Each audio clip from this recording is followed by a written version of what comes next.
Hello, everyone. Welcome back to All at Once. I'm your host, Alexis Christine. If you're new here, thank you so much for listening. Thank you for watching on YouTube, wherever it is that you are tuning in. If you are a returning listener, thank you so much for coming back and being here and just being part of the All at Once community. Today, I want to talk to you guys about meditation and mindfulness because, especially with now it being we're almost just past the middle of winter. Spring is coming soon. But with things like seasonal depression and just kind of the burnout that comes after the holidays and everything in general, like for a lot of companies, the fiscal year end is coming up. It's tax season. Like there's a lot of stressful things happening. And something that has been really potent in my life is actually learning how to properly meditate and live a little bit more mindfully, really keeping myself in the present moment. And I find that it helps a lot with beating burnout essentially and just improving my mood a little bit. I'm going to do a whole episode on how I am working through seasonal depression and the things that have made a massive, massive difference for me. But with this episode, I just want to talk about meditation and mindfulness and what it actually means, how to get started.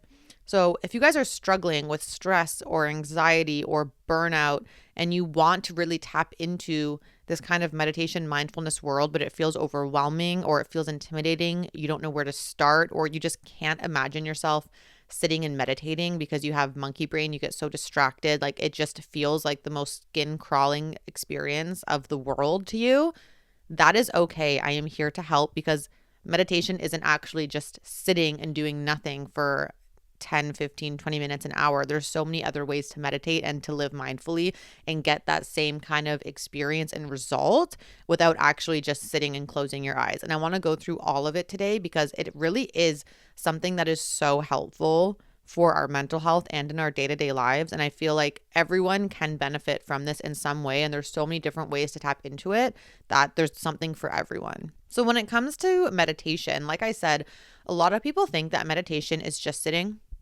closing your eyes, and trying to have no thoughts in your brain, right? That is actually not what meditation is.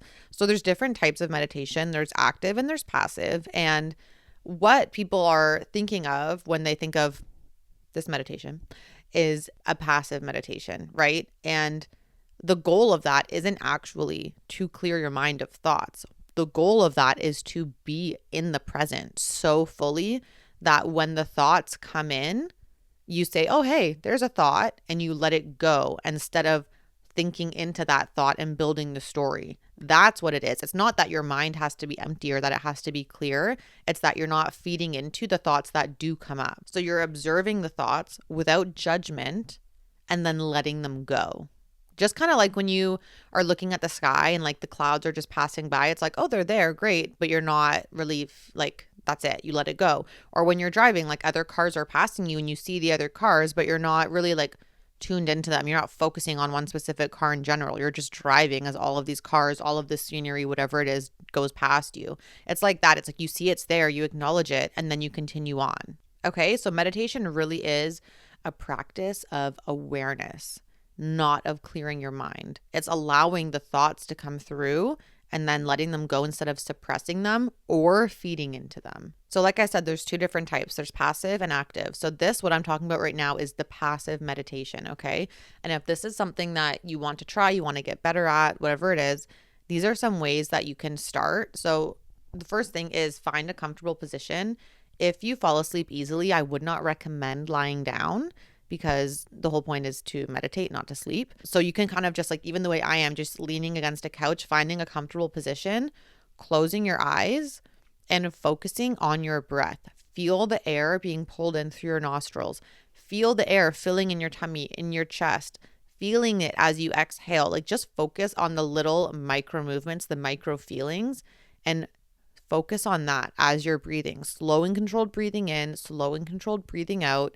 If a thought pops in, say, oh, hi thought, and then go back to feeling your breath. One thing that actually helped me a lot when I first started was I would count my breaths. So if I was going like this and I would breathe in, I'd say 1. And then I'd breathe in again. 2. And you can speak out loud. Like, it doesn't have to be all in your head. It's not like you have to be this silent creature sitting there. And that is something that really helped, because when a thought did come in, I would say, oh. And then sometimes I would feed into a little bit and I would realize, and I'd be like, oh, wait, back to counting breath. Or I would actually just think of it and be like, cool, and keep counting my breath. And the breath counting wouldn't even be interrupted. But having that simple count allows you to have something to come back to. So as you're counting, as you're focusing on those feelings of the breath, it's a really easy way to stay present. And like I said, you're not clearing your mind. You're just being in that present moment. That's all meditation is. It's bringing yourself into the present without any distractions. Something else that you can focus on when you're doing these meditations is light some incense, put in some aromatherapy. And as you're doing the meditation, focus on that scent, because that will also keep you in the present moment. Because as soon as you start to go into a thought and you drift off, you're not focusing on what you're smelling anymore. So having a scent or something there for you to draw yourself back to is also going to keep you into the present moment. Another thing that you can use is, if you just feel really icked out by silence, you can put on a meditation track, you can put on some sound bowls, because again, that is going to be something that you can tie yourself to as like an anchor. So paying attention to what instruments are playing, really focusing on like the different notes, how the instruments work together. As your eyes are closed and you're focusing on breathing, like paying attention to those different layers of the music will also be something to keep you in the present, because you're currently focusing on what is happening in your surrounding area. And a lot of people actually think that with meditation, it needs to be silent. You can't have any distractions, all of these things. But actually, if you're going to get good at meditation, it's being able to meditate literally, like say on the subway with all of the announcements, all of the people coming on and off, whatever, and not allowing that to disrupt your meditation practice. Because again, meditation is about being in the present moment. If you're not in the present moment, you'll be in your thoughts and you won't really be noticing all of that. But being in the present is really like sitting there, allowing all of these different sounds to come into your awareness and then letting them go and staying focused on your breathing. Do you know what I mean? Like it's not this kind of silent, stuffy thing that people are like, oh, I sit there for 8 hours a day in silence meditating like a Buddhist monk. Like, sure, maybe that's what they do, but that's not the core of what meditation is. It really is just bringing your awareness into the present moment.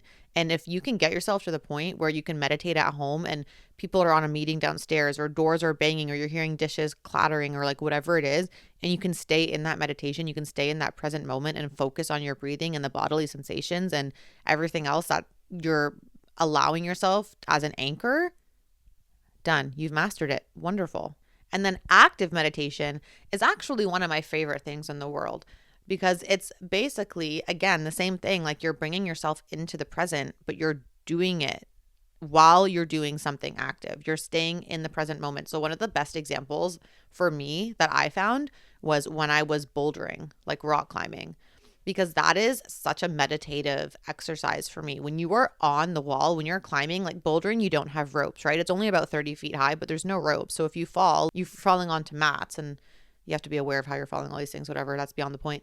But when you're on that wall, you have to be so present in the moment. You have to be planning out your next move, where your arm's going, where your feet are going, the angle at which. Is it a knee hook? Is it a toe hook? Like, how are you supposed to shift your weight to make sure you're not falling off of the little toe hold? Like, there's so many different things that if you are not in that present moment, if you are not focusing on what it is you're doing and being so aware of your body, you will fall, And so while it doesn't look like traditional meditation, that is a form of meditation, because again, it's bringing yourself into that present moment.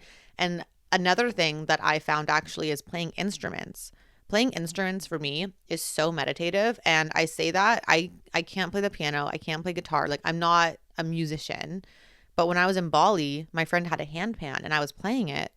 And I like just zoned into this beautiful melodic tune that I was creating. And I was so into it. I was in such a flow state. I was just so in the present. I had no other thoughts coming in. My phone was on Do Not Disturb. I was just vibing out. And before I knew it, 2 hours had passed. That is a form of active meditation, okay? Going for a walk. If you go for a walk without headphones, so like no podcasts, no music, just literally going on a walk and tuning into the sounds of nature, paying attention to the surroundings, seeing how like the dew feels on the grass, listening to the birds, looking at the skyline, watching people play in the park, like whatever it is, that is a form of active meditation. You are so present in that moment. You're not lost in your thoughts in your head. You're not disassociating and focusing on a podcast or focusing on music and ignoring what's going on around you. You are in that present moment, and that is a form of active meditation. So other things that have this that people might not realize is being at the gym. A lot of people say like, oh, being at the gym is my form of meditation. Like it actually is. It's not just a thing that people say because they're like, oh, it calms me. It's like, no, that actually is meditation because you're so focused on the mind muscle connection. You're focused on your form. You're focused on the weight. You're breathing as you're lifting the weights and putting them down, like all of it. It's so in the present moment that is in itself a form of meditation. It's active meditation.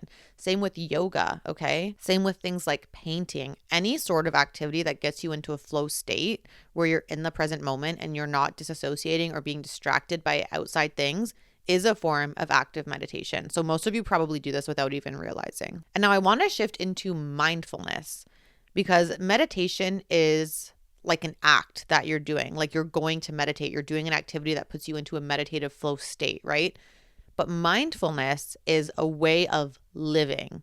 And they are pretty similar because with mindfulness, it is that you're in the present moment, but it's not you being in the present moment for a set period of time. It's the way that you carry yourself in your life, okay? So it's not rushing through tasks. It's actually being mindful, doing things with intention. So I bet you right now, if I said, go into that grocery store, buy an apple and come back out, and then asked you, what was the cashier wearing? How many people did you see? Was there a redhead in there? Like any sort of question about the surroundings, you probably could not answer them.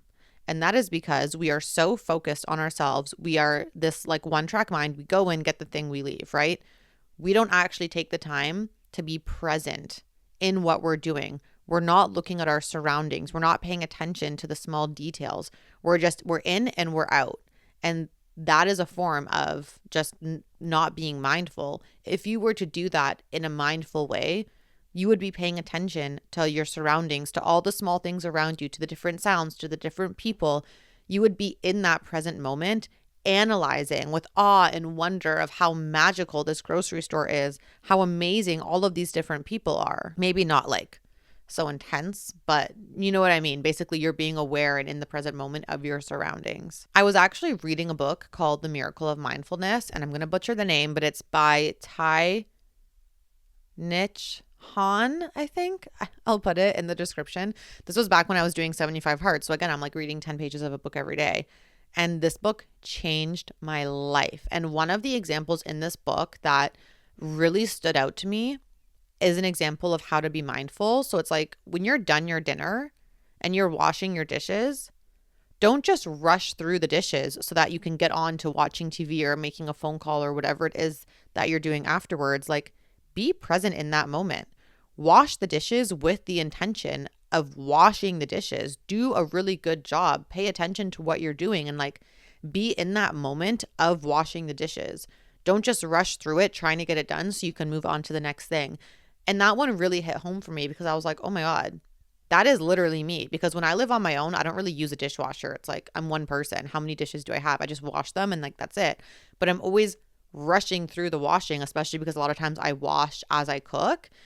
And I was like, oh my God, like I never really pay attention. I just wash, go and move on to the next thing. Like I don't actually take the time to feel the soap in the water on my hands, feel the texture of what I'm scrubbing. Do you know what I mean? Like you're not in that moment. You're not taking the time to really be present in that experience. And I know that this sounds so silly. Like I'm talking about washing dishes. I'm talking about analyzing and like feeling like a child in a grocery store. Like that probably sounds so silly to a lot of you, but it really does make such a difference in your life. It's the difference between having a mundane day of just routine activities and having a day that really feels alive, that feels exciting, that feels like something fun and different. It brings so much more to your life when you are living mindfully and in that present moment. It's something that like, as many times as I try to explain this in words, it's something that you really have to take time to experience to understand and feel that difference. And ever since I have started living like this, of course, I'm not perfect. I have days where I'm just so in the zone and not even paying attention. I go through spans of time without meditation. No one's perfect, but ever since I have started incorporating these things into my life, I've noticed a really big difference in my mood throughout the day, my nervous system regulation, how quickly my manifestations and other things that I'm working towards actually come to me, my relationships with the people around me, like everything improves when I do live this way. And it's something that I'm so passionate about, which is why I wanted to do this episode on it. So, in conclusion, I'm going to read from my little conclusion notes. Meditation and mindfulness truly can transform your mental, emotional, and physical well-being. And I have experienced this firsthand. And like I said before, like we're all different. We all gravitate to different things. So there's no one size fits all approach to this. You need to tap into the different ways that feel good to you, because when it's something that we feel like we have to do, but we don't enjoy, we don't stick to it, right? So going through the different types, maybe you're so much more of an active meditation person than a passive one. Great. Don't put any pressure on yourself to do passive meditations then. Fuck it. Just go do your active meditations and leave it at that. Like you want to do the things that feel good to you and that feel doable. Because actually, this is something I didn't even touch on here, but when we try and force ourselves to do things that don't feel doable for us and we end up not doing them, we then start feeling like a failure, right? It's the same thing as when you put way too many things on your to-do list and you don't actually realize how long these things take you. And then you finish the day only getting half of them done and you feel like you failed because you had all these things. But in actuality, if you had timed out how long every single one of those things takes, it probably would have spanned out to 3 days. You know, it's like you didn't actually fail. It's just you put yourself in a situation where you couldn't do everything. So when it comes to these types of things, and whether that's meditation and mindfulness, or whether that's going to the gym and working out, whether that's eating a specific diet, whether that's waking up every day at 5 a.m., like whatever it is, if you are trying to force yourself to do something that you absolutely hate, then you are setting yourself up for failure, and it's going to turn the internal thoughts in your mind of, I can't do this, I'm not good enough to do this, I'm not strong enough to do this, like this doesn't work for me, whatever it is. So with anything you do in life, find the way that feels good to you and move in that direction. Stick with that. Do not force yourself to do things in a certain way if it doesn't feel natural or enjoyable, because you will never stay consistent. So remember, just embrace the journey, have fun with it, do what feels good, and your life will change, I promise you. I hope this episode was useful for you guys today. As always, if you have any questions, please reach out to me at iam.alexischristine on Instagram or on TikTok. And if you guys like the show, please give us a review, a rating, share it with a friend, share it to your story, whatever it is, because the more people that interact with the pod, the more views we get, essentially, the more reach we have. And I just want to be able to help as many people on their awakening journey as possible and just navigate this 3D matrix of a world in the best way possible for themselves. I hope you guys have an amazing rest of your day, and I will talk to you soon.